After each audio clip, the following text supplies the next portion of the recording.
this film is not a threat to anyone. This film is not a threat even to the violent Islamist. What this film does is it shows how the Quran is being used by the violent Islamist. And I'm not talking about my noble friend, if I may refer to him as that, Lord Ahmed, not at all.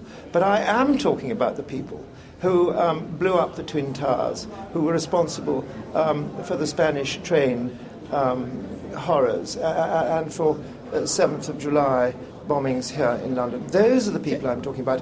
And my aim in, if you like, stirring this all up, and I must say the British government's appeasing banning of this man has really stirred it up. The reason I wanted to stir it up is precisely for freedom of speech and to provoke a debate, particularly amongst the vast majority of mild Muslims, so that they can get together and take a position, which they do, against their violent anti-religionists. OK, well, if Lord Ahmed could get a word in edgeways now. Can I please say to my noble friend,